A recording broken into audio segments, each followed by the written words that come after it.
boa tarde. Você acompanha agora as principais reportagens da HIT. Perder a CNH e o passaporte são apenas algumas das consequências que um cidadão pode sofrer se ficar inadimplente. A decisão foi tomada pelo Supremo Tribunal Federal no último dia 10 de fevereiro. Nossa equipe de reportagem conversou com especialistas que explicam os detalhes da nova medida. Acompanhe. No Brasil, quase 30% das famílias têm dívidas, segundo o último levantamento feito em janeiro pela Confederação Nacional do Comércio de Bens, Serviços e Turismo. Isso quer dizer que milhões de brasileiros agora estão sujeitos a perderem a Carteira Nacional de Habilitação e o passaporte, além de serem barrados em concursos públicos. Mas o que o povo achou dessa decisão do STF? Falamos com o Dimitri, que é jornalista, mas trabalha como motorista de aplicativo desde que perdeu sua fonte de renda fixa durante a pandemia. Um dos principais motivos da inadimplência foi a pandemia, né? Assim, as pessoas foram punidas pela pandemia. E mais uma vez, assim, punidas por estarem inadimplentes. Eu acho que, na verdade, o governo deveria desenvolver medidas que facilitassem esse processo de recuperação, né, financeira das pessoas e não querer puni-las de alguma forma. O dispositivo do Código de Processo Civil, julgado constitucional pelo Supremo Tribunal Federal, autoriza o juiz a determinar medidas coercitivas que julgue necessárias no caso de pessoas inadimplentes, desde que não avance sobre direitos fundamentais e observe os princípios da proporcionalidade e razoabilidade, conforme observou o ministro Luiz Fux, relator da decisão. E o que o STF decidiu? Ele decidiu que simplesmente essa medida ela vai ser aplicada desde que seja subsidiária, ou seja, haja outras medidas anteriores, e, em segundo lugar, respeite os direitos fundamentais daquela pessoa que vai sofrer essas medidas. Por exemplo, eu não posso apreender o CNH de um taxista que trabalha justamente com a sua CNH. Ouvir isso tudo do advogado é um alívio para o Dimitri. Ele conta a sua história e diz como está conseguindo obter renda desde que foi demitido. Ele não sabe o que fazer se perder a CNH. Eu atuava numa empresa de tecnologia e aí, na pandemia, teve um corte lá e eles acabaram me demitindo. E no momento ali, a oportunidade que eu tive foi, assim, para ter uma renda melhor, foi ir para os aplicativos, né, de mobilidade. Com o lockdown, a demanda baixou bastante. E aí isso acabou impactando minha vida financeira e o que fez com que as dívidas se acumulassem e não tivesse recursos para estar pagando elas. Calma, Dimitri, você não vai perder a sua CNH. Assim como uma comissária de bordo, por exemplo, não pode perder seu passaporte caso esteja com dívidas. Com relação ao passaporte, ainda que não seja uma aeromoça, ainda que não seja um piloto, o Superior Tribunal de Justiça entendeu que essa análise tem que ser mais minuciosa, porque poderia infringir o direito de ir e vir. Vamos pensar numa situação de quem não trabalha com passaporte, mas tem uma família fora do Brasil. Esse, sim, não pode ter o seu passaporte apreendido. Agora, algum devedor comum que esteja viajando a lazer poderia ter o seu passaporte, mas nesse caso haveria uma análise mais minuciosa pelo juiz. Muito mais para quem trabalha com o passaporte, como, por exemplo, comissárias de bordo, altos executivos que precisam comparecer em outros locais e precisam visitar outros países, inclusive pilotos. Mas agora uma questão que fica é sobre o impedimento de inadimplentes prestarem concursos públicos. Mas afinal, essa não seria uma forma da pessoa obter uma renda e sair da inadimplência? Irá se analisar se esse devedor ele é um devedor contumaz. O que significa isso? Ele é um devedor que realmente não quer pagar, mas tem patrimônio. A lei prevê que qualquer dívida pode ser cobrada judicialmente se o devedor não oferecer alternativas para dar fim ao débito após ser contratado. Mas até agora as consequências não tinham sido tão polêmicas.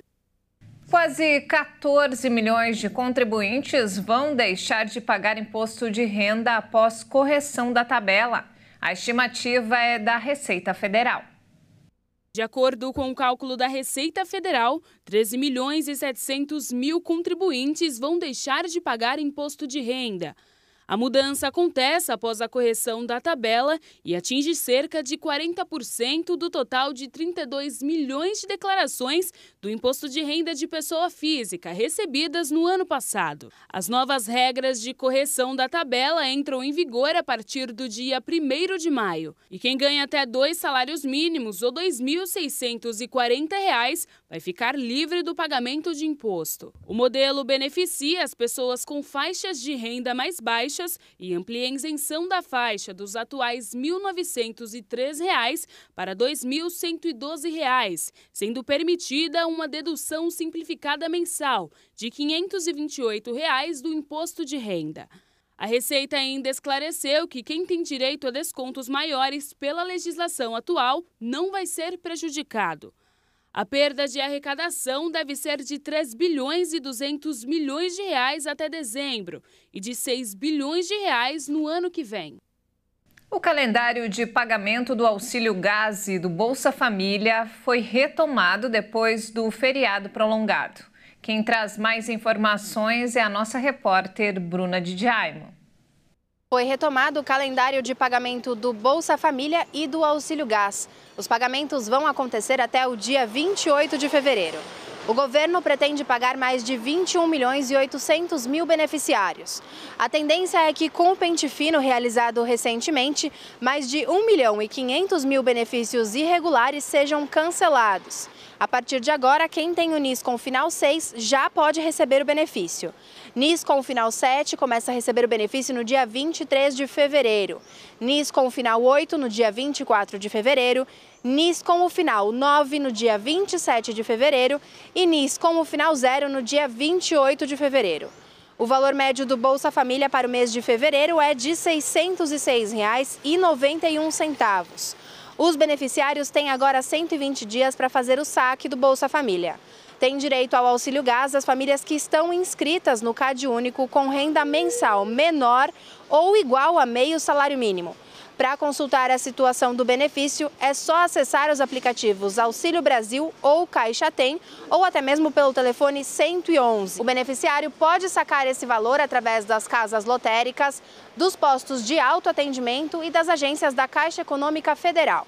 De São Paulo, Bruna de Jaimo. Olha só, agora um dado preocupante sobre o empreendedorismo. O número de falências requeridas em janeiro atingiu o maior nível em 3 anos. Os pedidos de falência geralmente acompanham o de recuperação judicial e refletem dificuldades financeiras.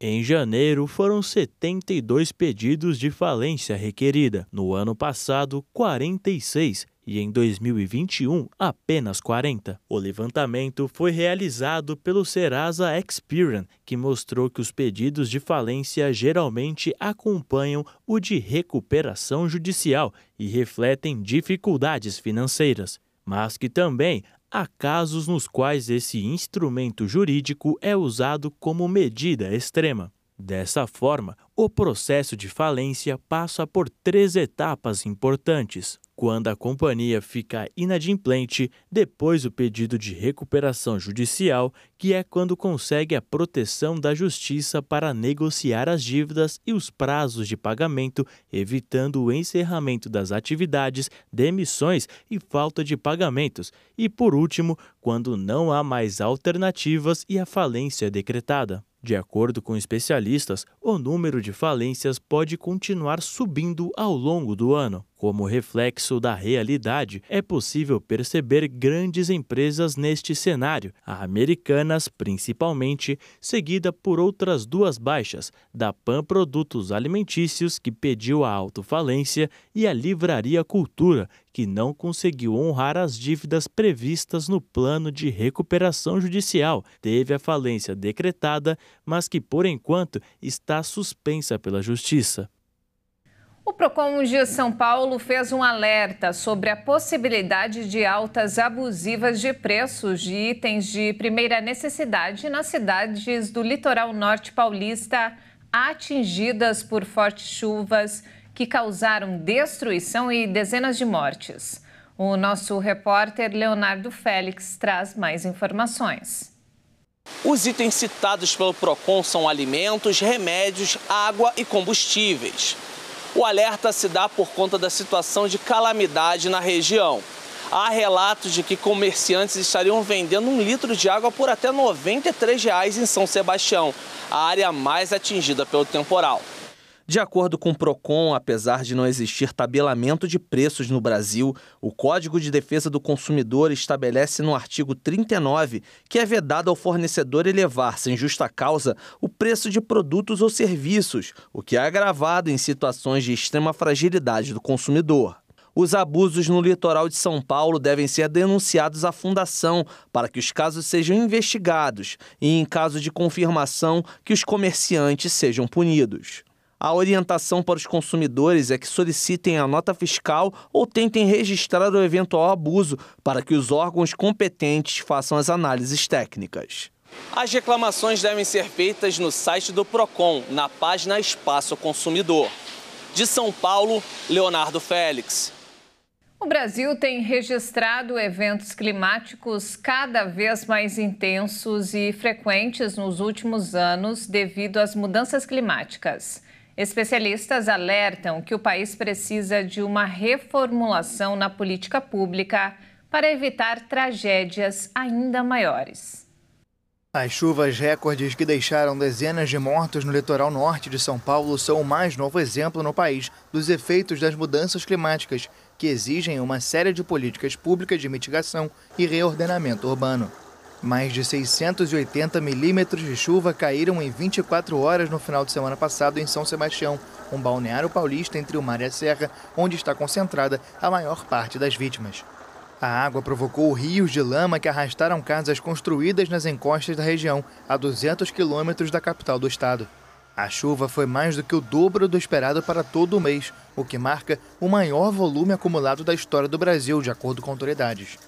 Francis Lacerda, investigadora do Laboratório das Mudanças Climáticas do Instituto de Agronomia de Pernambuco, afirmou que as chuvas diminuíram como um todo nas últimas décadas, ao mesmo tempo em que os eventos extremos se tornaram mais frequentes. No litoral paulista, o fenômeno foi intensificado pela serra e pela passagem de uma frente fria com ventos marítimos mais intensos, mas chuvas como essas podem acontecer em um litoral sem montanha. Mais de 9 milhões de pessoas vivem em áreas de risco por deslizamentos ou inundações no Brasil, de acordo com números oficiais. Especialistas afirmam que grande parte das pessoas pobres são empurradas para estas zonas devido à especulação imobiliária e que elas precisam ser tiradas desses locais como parte de uma reformulação das políticas públicas urbanas. Enquanto a região sudeste sofre com as chuvas, o Rio Grande do Sul tem 317 cidades com estado de emergência decretado devido à falta de chuvas, segundo o balanço mais recente da Defesa Civil Gaúcha. Destas 191 já tiveram a situação reconhecida pelo governo federal, que autorizou o repasse de 430 milhões de reais para ações emergenciais de enfrentamento da estiagem no interior do Rio Grande do Sul. Segundo a União, a verba vai ser destinada às áreas de agricultura, desenvolvimento social e defesa civil. Olha só, o agronegócio brasileiro deu um salto gigantesco nos últimos 20 anos. Hoje o setor tem um faturamento de 500 bilhões de dólares. O setor é responsável por quase 1/3 do PIB do país. O reflexo do crescimento no período explica a expectativa da safra brasileira passar de 300 milhões de toneladas nesse ano, o que tornaria o Brasil o terceiro maior produtor mundial de cereais, atrás da China e dos Estados Unidos. Segundo especialistas, esse crescimento se deve ao investimento em pesquisas e às políticas públicas para o campo, que tem proporcionado recordes na produção agrícola. Só nos últimos 20 anos, a safra de grãos subiu de 120 milhões de toneladas para mais de 310 milhões. Números que também impulsionaram a área plantada, que passou de 43 milhões para 76 milhões de hectares. A soja continua sendo destaque nos campos brasileiros, pelo fato dela ter se adaptado aos diversos microclimas do país, podendo ser cultivada tanto em regiões mais frias do extremo sul, quanto no clima tropical do norte e do nordeste. Esses números fizeram do Brasil o maior produtor e exportador do grão. A principal preocupação do governo é colocar as estradas e vias importantes para o escoamento e o bom estado de conservação. E veja a seguir, primeiro feriadão prolongado do ano aquece setor de turismo. E ainda, você vai conhecer uma opção de lazer em São Paulo para se divertir com toda a família. Nós voltamos em instantes. Até já!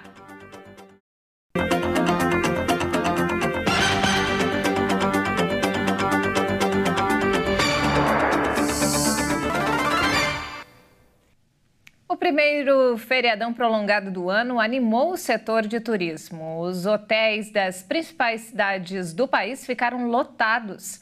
A movimentação mais intensa de hóspedes reflete a recuperação do setor após a grave crise causada pela pandemia de Covid.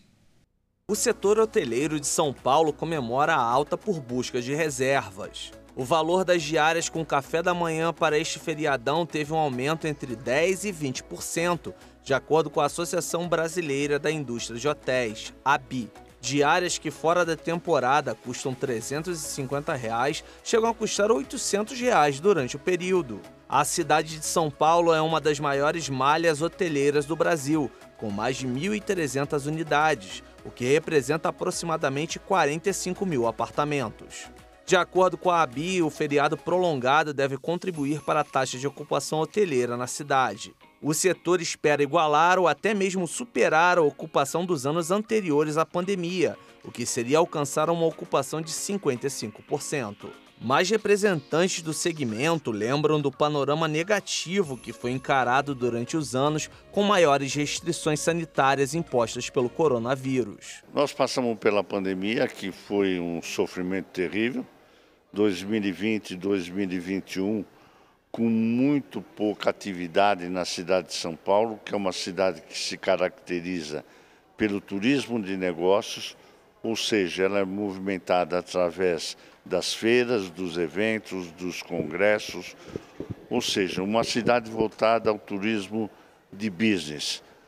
Esse turismo ficou totalmente paralisado durante um tempo, depois foi voltando gradativamente com turismo, com eventos virtuais e depois com eventos híbridos, com pequena participação de público. Atualmente, os hotéis da capital, do interior e litoral ganham fôlego, o que é motivo de comemoração pelo setor. Hoje nós já podemos comemorar. 2022 foi um ano muito bom para esse segmento, porque os eventos voltaram com a sua força máxima e tivemos também o efeito de uma demanda reprimida pelo período da pandemia. O quadro de 2023 é muito animador. Tradicionalmente, um destino para negócios, a cidade de São Paulo tem recebido neste período do ano viajantes de diversas regiões do país e do exterior que querem descansar e conhecer lugares como museus, parques e shoppings, além de participar de shows e festas populares. O centro da cidade,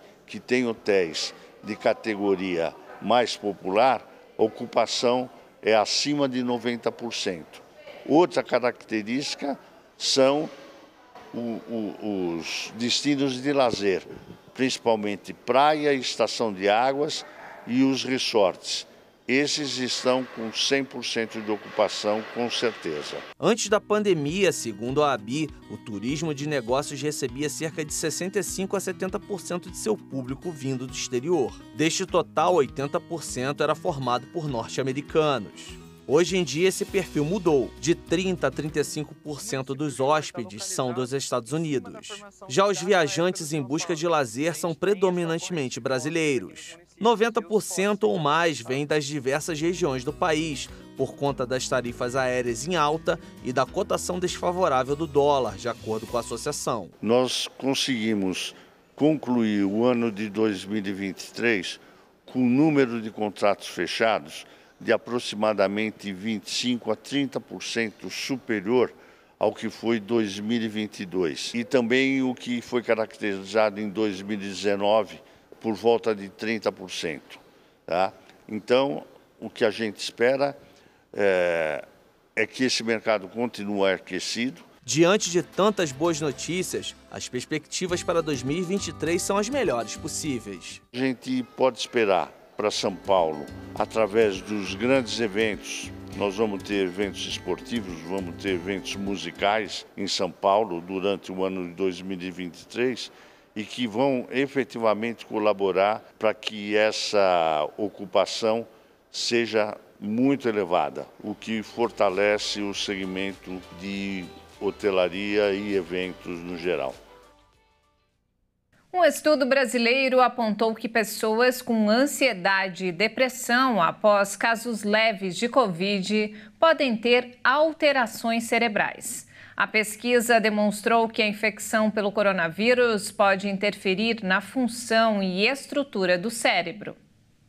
Os dados da descoberta de pesquisadores da Universidade de Campinas, em São Paulo, vão ser apresentados na reunião anual da Academia Americana de Neurologia, em Boston, nos Estados Unidos. O estudo feito na Unicamp, financiado pela Fundação de Amparo à Pesquisa do Estado de São Paulo, indicou que pessoas que tiveram um quadro leve de Covid-19, mas passaram a enfrentar a ansiedade e a depressão meses após a doença, podem ter alterações cerebrais que afetam diretamente as funções e a estrutura do cérebro, comprometendo a memória. As descobertas são consideradas preocupantes, pois até mesmo pessoas com um caso leve de Covid-19 passaram a apresentar mudanças cerebrais tempos depois. O estudo reuniu 254 pessoas com idade média de 40 anos e que passaram por uma infecção leve pelo coronavírus em média 3 meses antes. Por meio de testes, os cientistas avaliaram os sintomas de depressão e ansiedade em cada um. Do total, 102 voluntários apresentaram sinais dessas condições e 152 não. Os pesquisadores analisaram se havia danos à massa cinzenta do cérebro para determinar se aconteceu um encolhimento da região. E aqueles que tiveram ansiedade e depressão após a Covid-19 demonstraram um encolhimento na área límbica do cérebro, que também é conhecida como cérebro emocional, que participa da memória e processamento emocional do ser humano.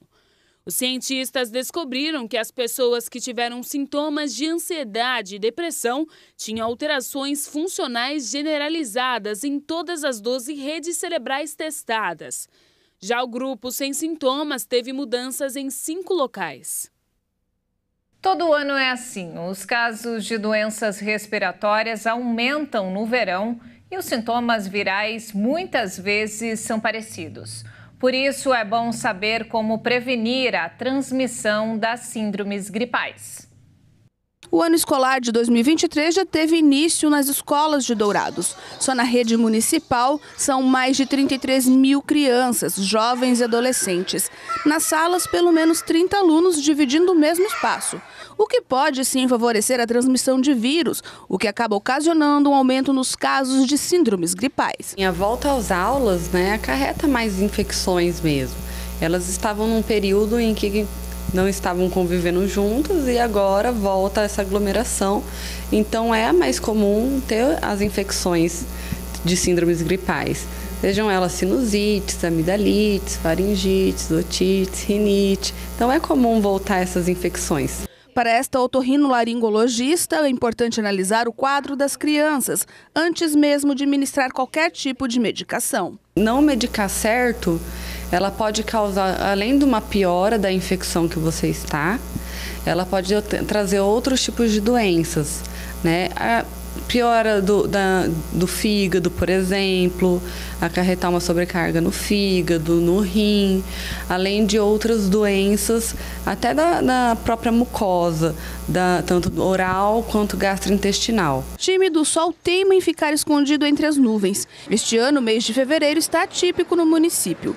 Ora calor, ora frio. Vive-se um eterno ciclo de tira blusa, coloca blusa, em pleno verão. Acostumado com calor, temperaturas elevadas, o douradense precisou se adaptar. Agora, um outro fator que também ajuda a causar as doenças respiratórias é a mudança rápida de temperatura. Ainda de acordo com a especialista, por causa da aglomeração dos alunos na sala de aula, fica ainda mais fácil o contágio. Todos os vírus são transmissíveis, né?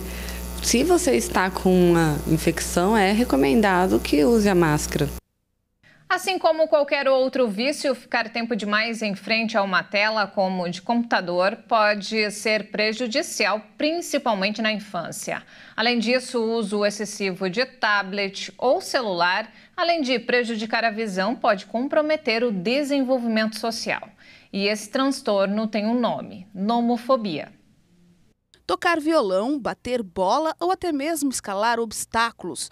Brincadeiras que fazem parte da infância. Estar ao ar livre na companhia de amigos. Esta é a lembrança que todos os pais gostariam de ter dos filhos, mas nem sempre é possível.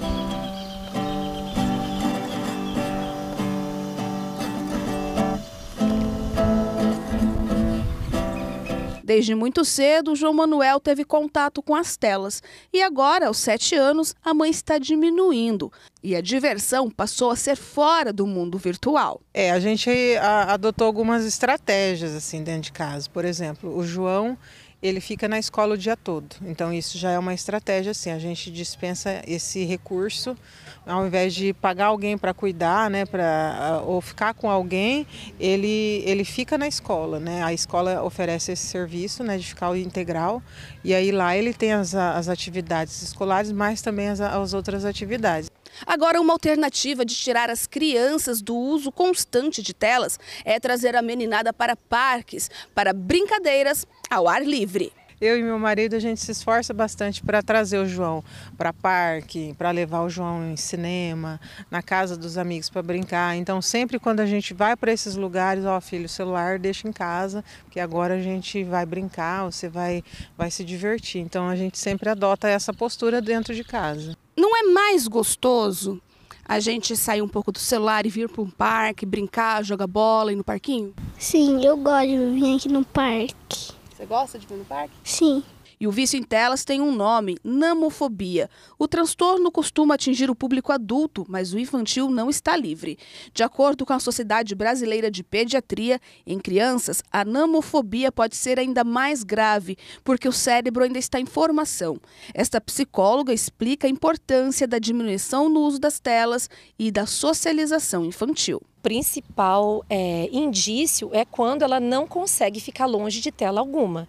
Então você chama para fazer algum outro tipo de atividade e ela não quer ir, ela quer levar o celular, ela tem essa dependência. Então uma dependência emocional também. Então não fica longe das telas, não fica longe, fica nessa angústia, né? Então é o principal fator. Precisa ter tempo para fazer outras coisas. A criança tem que ter rotina, atividade, né? Por que não fazer aulas lúdicas, encontro com colegas, além da escola, né? Para que fique cada vez menos tempo no celular. Então o celular ele pode estar ali para crianças maiores, né? Eu vejo assim, crianças bem maiores, não crianças pequenas, né? Mas não ocupar esse espaço onde seria essa interação com os pais, onde a gente poderia fazer uma brincadeira. Que as crianças desta geração nascem já sabendo mais sobre tecnologia do que nós, pais, é fato. Agora eu vou falar por experiência. Este garotão aí cheio de energia é o meu filho. Ele gosta de atividades físicas, mas como todo adolescente, curte também ficar no celular. Praticar esportes para me deixar em forma, me divertir em geral, assim, eu posso jogar futebol, eu posso brincar, eu posso subir em pneu, eu posso subir em ar, eu posso fazer várias coisas. E nós fizemos, inclusive, um trato de ficar longe da tela do celular pelo menos umas 4 horas por dia. Bora! E olha só, quem está com problemas para pagar impostos agora tem uma alternativa. O programa Litígio Zero do governo federal abriu mão de juros e multas para atender pessoas físicas e jurídicas. A modalidade oferece prazo de até 12 meses para pagamento dos débitos, descontos sobre os juros e cancelamento da multa para quem fizer os pagamentos. Acompanhe.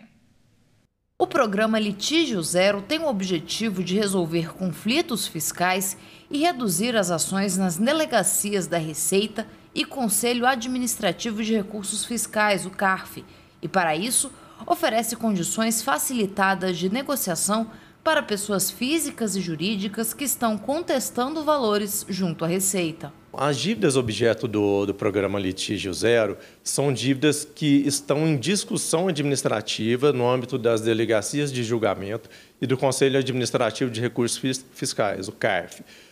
Qual é a origem dessa dívida? Temos alguns exemplos, por exemplo, lançamento de multa por atraso na entrega da declaração, que o contribuinte não concordou com aquela multa e realizou a impugnação dela, ele vai poder transacionar.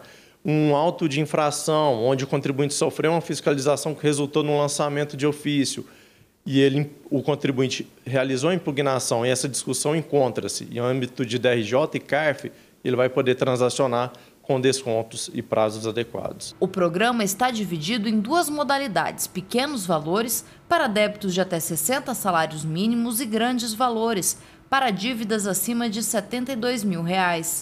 Na modalidade de pequenos valores, o contribuinte deve apresentar uma entrada de 4% do total do débito. Sobre o restante, poderá ser aplicado um desconto de até 50% sobre a dívida total e não apenas juros e multas. Para os que precisam negociar grandes valores, pode haver até 100% de desconto sobre juros e multas. Mais de R$1 trilhão que estão em discussão administrativa podem ser negociados até o final do mês de março através do programa Litígio Zero. Cerca de 115 mil contribuintes, entre pessoas físicas e jurídicas, estão aptos a aderir ao programa e obter condições facilitadas para quitar os débitos e encerrar ações junto à Receita Federal. Temos até hoje adesão à modalidade de pequeno valor, 1.117 adesões na modalidade de pequeno valor e 510 adesões nas demais modalidades. Isso representa atualmente entrada de arrecadação no valor de aproximadamente 3,4 milhões de reais. A adesão ao programa Litígio Zero é feita pela internet e segue até o dia 31 de março. Para aderir ao programa é muito simples. Qual é a principal ferramenta? É a digitalização do serviço, a internet, onde a Receita Federal vem apostando na digitalização do serviço como um canal de maior aderência ao contribuinte. Vamos lá, o primeiro passo, abertura de processo digital dentro do ECAC. O contribuinte vai realizar o login no ambiente ECAC, ambiente autenticado, vai proceder à abertura do processo digital com o serviço Programa de Redução da Litigiosidade Fiscal. Após a abertura desse processo, deverá instruir o mesmo com a identificação da empresa, o formulário de adesão, o comprovante do pagamento da primeira entrada, porque é determinante para a adesão ter sucesso. E para os contribuintes que irão utilizar crédito de prejuízo fiscal e base de cálculo negativa, precisa da certificação contábil do contador. E aí, acrescentando ainda essas informações, eu gostaria de destacar que todas as informações estão no site da Receita Federal, inclusive os formulários de adesão, a planilha de simulação do cálculo da modalidade de pagamento, do fluxo de caixa do contribuinte, orientações sobre como emitir o DARF e, além do mais, que é fundamental para o contribuinte conseguir realizar a simulação do pagamento dele para aqueles contribuintes que serão enquadrados, a dívida será enquadrada como irrecuperável ou de difícil recuperação. A Receita Federal enviou na caixa postal desses contribuintes o valor da capacidade de pagamento dele e dos débitos, que são duas informações essenciais a serem inseridas na planilha de simulação. Inserindo esse valor, essas informações da capacidade de pagamento e do valor da dívida, a planilha automaticamente vai calcular todo o fluxo de caixa do contribuinte e vai emitir a informação de qual o valor que deve ser pago a cada mês. E antes de encerrar, uma opção de lazer em São Paulo para se divertir com toda a família. A nossa repórter Bruna de Jaimo foi conhecer um parque que fica na região central da capital paulista. Acompanhe. Já pensou poder brincar em não só uma, mas em várias camas elásticas?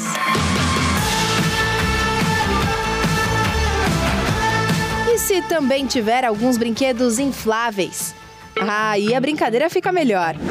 Esse parque, localizado próximo ao centro de São Paulo, é a alegria de toda criança. Uma das diversas opções de lazer disponíveis para quem busca muita diversão. Tá divertido, Júlia? Sim! Sim! Vai parar de pular? Não, vou continuar. E você sabe fazer o que de acrobacia aí pra gente? Estrelinha. Vai lá. Tá divertido? Muito. Quer continuar pulando ou quer parar? Não, quero continuar, né? Tá divertido? Muito. Sim. Então vai, pula aí que eu quero ver. O parque é uma alternativa para quem está querendo tirar as crianças de casa e busca por opções para que eles gastem toda a energia acumulada e saiam satisfeitos. E a ideia veio de duas mães que resolveram empreender. Na verdade, tudo iniciou com a amizade dos nossos filhos. Atualmente eles têm 8 e 9 anos, e eles são amigos desde os 2 anos de idade. Então lá atrás nós já tínhamos aquele dilema, eu e minha sócia, que acabou virando também minha melhor amiga. Onde vamos levar a criança nas férias? Onde vamos levar elas no feriado? E acabou aparecendo esse espaço, tem 600 metros quadrados aqui na região central de São Paulo. E aí começou, vamos fazer no campo de futebol? Vamos fazer alguma coisa para a criança? Vamos fazer um parque aquático? Surgiram várias ideias. Até que na pandemia eu levei minha filha num parque, a hora que eu entrei lá, falei, Dê, já sei que nós vamos montar.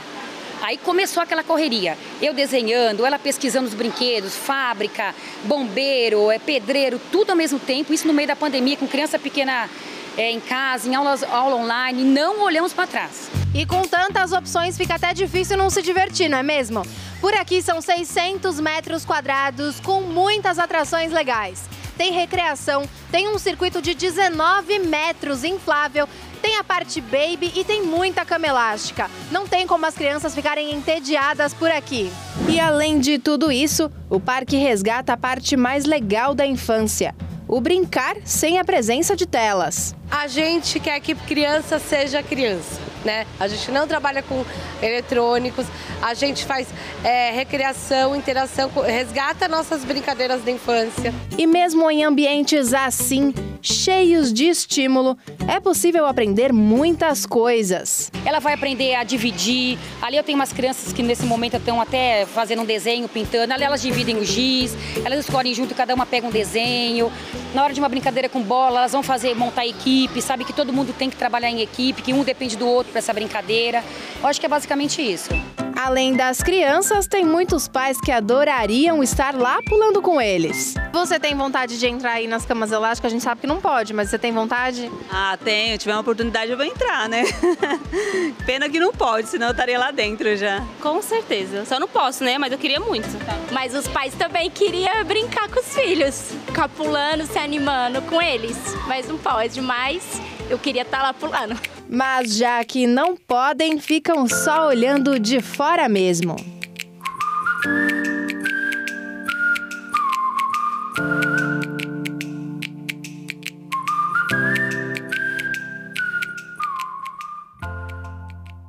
E não temos mais tempo, essa edição fica por aqui. Mais informações ao longo da nossa programação. E se quiser rever as nossas reportagens, é só acessar o canal Hit Notícias no YouTube. Obrigada pela companhia e um ótimo domingo para você. Até mais!